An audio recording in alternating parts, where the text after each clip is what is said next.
Boa tarde, amigos.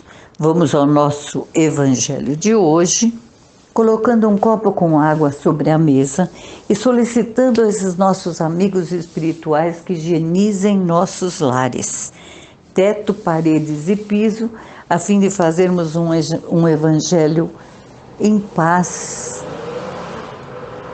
sem interferências negativas. Antes eu quero lembrar a vocês que a casa do Dr. Antônio, a casa dos tarefeiros, já está funcionando, porém com restrições. Solicitamos a vocês que agendem seus horários para tratamentos presenciais ou à distância das 10 às 16 horas, pelos telefones 2605-6865 e 2606-6220. Sejam todos muito bem-vindos. Então nós vamos ao nosso evangelho de hoje, que é uma continuação do 4º capítulo do Evangelho segundo o Espiritismo, que fala especificamente da encarnação, limites e necessidade da encarnação. Então vamos lá. A encarnação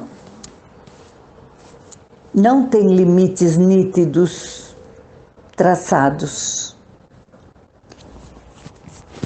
Se por isso se entende o envoltório que constitui o corpo do espírito, pois a materialidade desse envoltório diminui à medida que o espírito se purifica.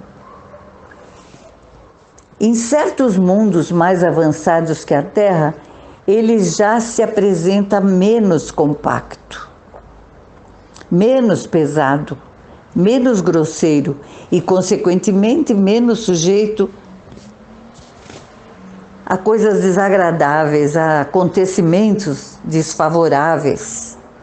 Num grau mais elevado, desmaterializa-se e acaba se confundindo com o perispírito.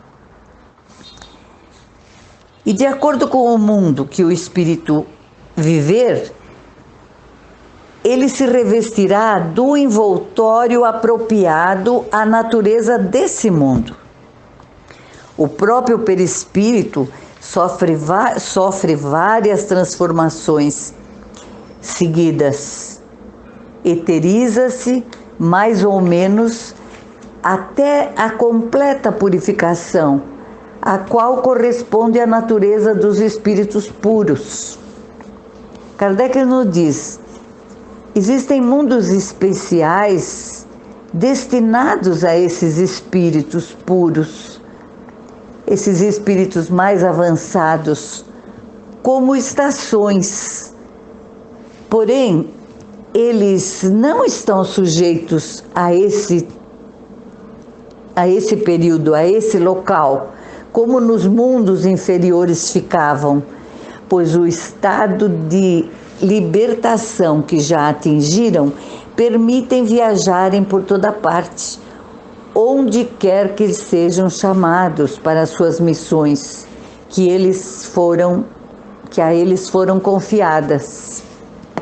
Considerando a encarnação do ponto de vista material, como a vemos na Terra, podemos dizer que ela se limita aos mundos inferiores. Assim, depende do espírito libertar-se mais ou menos rapidamente da encarnação, trabalhando por sua libertação, trabalhando por sua purificação. Entendemos que a erraticidade, isto é, o intervalo das existências corporais, nessa erraticidade, o espírito estará ligado com a natureza do mundo que ele se liga ao seu grau de adiantamento. É uma questão de afinidade. Portanto, na erraticidade, Ele é mais ou menos feliz, ele é mais ou menos livre, ele é mais ou menos esclarecido, segundo for mais ou menos desmaterializado. Vamos então falar um pouco da necessidade da encarnação, porque todos nós passamos. Eu agora lembrei de uma frase da Joana de Ângeles, a nossa grande mestra, que nos diz: a reencarnação é a graça que o nosso Pai concede aos que se comprazem no erro e na delinquência, a fim de desfrutarem a salvação. Essa conquista que nos cumpre lograr, que nos cumpre desfrutar com esforço próprio e com sacrifício pessoal, desculpem. Kardec ainda nos diz: a encarnação é necessária para que os espíritos possam realizar com o elemento material os propósitos cuja execução Deus lhe confiou. Ele ainda diz: a atividade que eles se veem obrigados a desempenhar dentro dessa função, eles desenvolvem a inteligência. Sendo Deus soberanamente justo, Ele aquinhoa, Ele distribui igualmente a todos os seus filhos e, portanto, dá a todos igual ponto de partida. Mesma aptidão, mesmas obrigações a cumprir e a mesma liberdade de ação. Não existe privilégios no mundo espiritual, o que seria uma preferência e, portanto, uma injustiça que não condiz com a perfeição de Deus, com a perfeição dos amigos espirituais. Porém, a encarnação é para todos um estado transitório. E a primeira tarefa que Deus nos impõe no início da existência, como primeira prova do uso que faremos do nosso livre-arbítrio. Os que executam essa tarefa com cuidado sobem rapidamente e de maneira menos dolorosa os primeiros degraus, gozando mais cedo o resultado do seu trabalho. Os que, ao contrário, fazem mau uso da liberdade que Deus lhes concede, retardam seu progresso. E assim, por sua teimosia, prolongam até indefinidamente a necessidade da reencarnação. E então diz Kardec que a encarnação, nesse caso, se torna um castigo. Eu quero lembrar aqui, para ficar mais claro o nosso Evangelho, eu quero lembrar um trecho do nosso grande amigo Leon Denis, no livro Cristianismo e Espiritismo. Ele diz: quando a ideia da reencarnação se houver novamente assenhoreado da mentalidade humana, o mundo social dará um passo imenso. As misérias e as provações do homem lhe parecerão menos dolorosas, porque terão por ele um sentido positivo.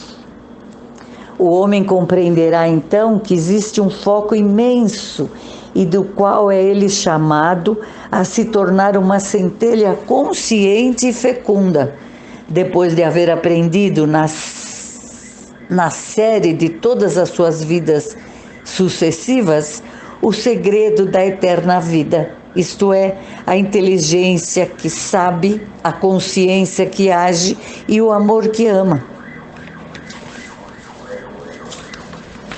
Então, meus amigos, não vamos perder esta enorme oportunidade que estamos tendo hoje de crescer, de subir o nosso grau de evolução. O remédio, às vezes, parece amargo. Sim, amargo. mas ele está sendo ministrado por nosso Pai que nos ama. E é o que nós estamos necessitando neste momento sublime, neste momento da evolução. Vamos saboreá-lo com vontade, pois ele nos dará forças para subir essa montanha que o Dr. Antônio sempre nos fala, para podermos chegar no alto, todos juntos, onde os nossos grandes amigos nos esperam para parabenizar-nos.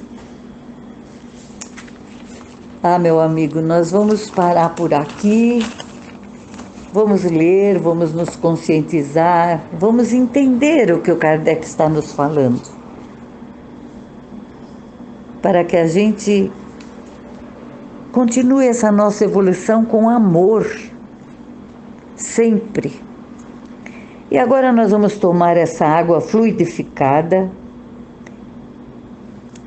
para que nós possamos aceitar melhor tudo isso que nos acontece. Eles nos dão força, nos dão coragem, nos dão entendimento para seguirmos adiante. E eu vou solicitar a vocês agora que façam as vibrações juntamente comigo. As vibrações, como nós já ouvimos muitas vezes dito pela espiritualidade, elas são recolhidas pelo plano maior para serem distribuídas no momento exato para muitas provas que estão sendo passadas neste planeta, provas muito piores que essa nossa pandemia. Vamos vibrar por todos os dirigentes de todos os países, para que eles possam ouvir, sim, ouvir, porque temos certeza que o plano maior nunca parou de trabalhar com essas intuições, que sempre lhes são dadas para que eles tornem este mundo melhor, com menos dor, com menos guerras, com menos sofrimentos. Vamos vibrar pelas casas de orações como a nossa, que essas casas fiquem sempre abertas e que seus dirigentes e seus trabalhadores sejam fortificados para fazerem esse trabalho de amor e fraternidade. Vamos vibrar pelos médicos e todos os seus dependentes, auxiliares, para que eles trabalhem com amor, junto com a dedicação que lhes é ministrada. Trabalhem com carinho, dando conforto a esses pacientes. Vamos vibrar para os velhos e para os idosos. Os velhos que perderam a noção de quem são, às vezes lembram só de um fato que ficou marcado, é sempre aquele que eles vão falar. Mas vamos pedir a esses amigos espirituais que ajudem esses velhos que já nos guiaram, que já nos ajudaram. E vamos vibrar pelos idosos cujos anos já se passaram, mas eles continuam lúcidos, que eles possam usar essa lucidez para ajudar a humanidade tão necessitada. Nós vamos vibrar também pelas crianças e pelos crianças que serão os homens de amanhã, para termos amanhã um mundo com mais amor, com mais fraternidade, com mais simplicidade. Eu vou desejar então a vocês, encerrando este evangelho, uma noite de paz, uma noite de tranquilidade, que nós possamos, ao adormecermos, irmos ao encontro desses amigos espirituais que poderão nos esclarecer em tantos pontos que nós ainda temos dúvida. E assim, eu vou agradecendo a todos vocês que me ouviram, agradecendo a Deus, que nos ampara sempre, e solicitando a Jesus que nos abençoe. Boa noite a todos. Até o próximo Evangelho, se me for permitido, na próxima segunda-feira.